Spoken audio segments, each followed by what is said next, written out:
Dear friends, my name is Francois Gautier. I'm a French journalist. I am also a writer. I have written quite a few books on India, both in English and in French. And I'm an art living teacher of the wonderful techniques of Sri Sri Ravi Shankar. Today I'm going to talk about Indian women. Why? Firstly, because I'm married to one for 28 years and happily married. Secondly, because I'm a lover of India, and Indian women have such a negative image, both abroad and in their own country. Yet, my experience living in India for so many decades has been different. There is no country in the world that worships so much the feminine element and the women than India. There is no other country in the world that attaches so much importance to women. I think it's very important because it is true that there are rapes in India which are widely, in the media reported both in India and abroad. Every time there is a rape, like the Katwa one or the Delhi one, it goes around the world and it increases the negative image of India. It is true, that there are also abuses against women in India. You know, dowry problems, burning, child marriages, beating of wives. But still, I would say that if you look at statistics, proportionately, there are much less rapes in India than there are in countries like Sweden or the United States. In India, particularly in the south, and I have many friends, women and girls who have traveled all over India, who told me that it's a safe country. Also, there's an extraordinary concept in India which is called the Shakti concept. And I came to understand this concept after I arrived here. That here in India, it is believed that the energy is feminine, that the energy is Shakti, and that you cannot do anything without the Shakti. Sri Aurobindo was very clear about that. He said, without her, I am unmanifest. Without her, I am unmanifest. Without me, she exists not. So I think it's important that we understand this concept of Shakti because it's played a very important role in India.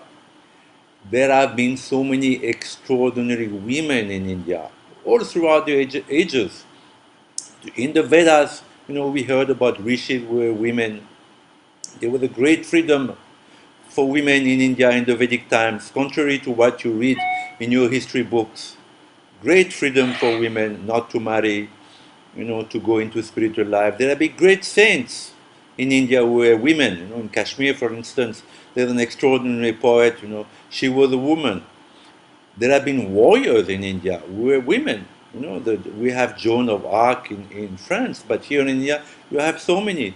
You have Chenama, you have, of course, the Rani of Jhansi that everybody knows about, but not many people know about Ahilyabai of Indore. She was an extraordinary queen, not even of royal blood, she was adopted, and she proved to be a very able queen who ruled in a very fair manner. She fought herself. She had a battalion of women. She had a battalion of women. She built so many dharamsalas and temples, including the famous Kashi Vishwanath temple in Benares. She was an extraordinary queen, much ahead for her age. This concept of the Shakti is so alive today in India. And I see, because I travel a lot in India, so of course I see, my wife is from a, westernized Marxist family in Delhi. She was not the eldest, yet she was, the darling of her father. I see in the villages of Tamil Nadu how women, how the little girls, they are looked after, they're always, in front, People in India, at least Hindus, they don't mind having children. There is that myth that Indians only want boys, and that if the fetus is a girl, they abort it. But it's not been my experience. It might be among other religious communities of India, but certainly not among the Hindus. As I said, I travel a lot. I thought that the Shakti concept not only was alive in India, was born in India, but also traveled abroad in South Asia. For instance, the first woman prime minister was Shrimati Bandaranaike in 1956 in Sri Lanka. I met Benazir Bhutto 2 times for interviews, one to one, and I noticed that in Pakistan, an Islamic country, a country where men are in the front and women always in the back, she was sitting at the desk, and all the men were standing, in a very respectful pose, head down. So it's traveled, even in Bangladesh, another Islamic country. The last two presidents have been women. So it's very important we understand this concept. In America, there's never been a woman president. Hillary Clinton lost against Mr. Trump. But in India, the equivalent of the president is the prime minister. In India, you had Indira Gandhi in the 70s. She was she ruled India with an iron hand. She was a woman before her time. Everybody gave her respect. So it's important that Indian women hold their head high, that all the girls, and all the women of India, can not only understand the greatness of women here in India, but speak about it in an intelligent and correct manner. When they go abroad, for instance, they can say, "Oh, but we had so many great Indian women warriors." Even today, some of the top companies, top banks in India are headed by women. So you have a false image of us. True, there are rapes in my country, but also it's a country where women are safe. I myself, as a woman, travel all over India. They can say that. So it's extremely important that because Indians have an inferiority complex. Contrary to the Chinese, we were not colonized.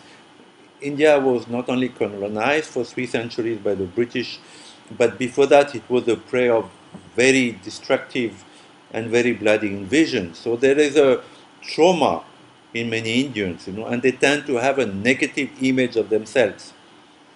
I think it's important that Indian women hold their head high and know, that they're the inheritors of a long tradition of the Shakti, a long tradition of respect for women, a long tradition where, in a country where half of the divinities are women.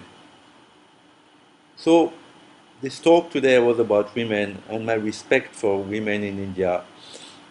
And I'm a Westerner, I keep defending India, but I hope that all of you who see that small video will change their opinion about women in India and understand that in this country, women have played such an important role, and in the future, they will still play a very important role. Thank you.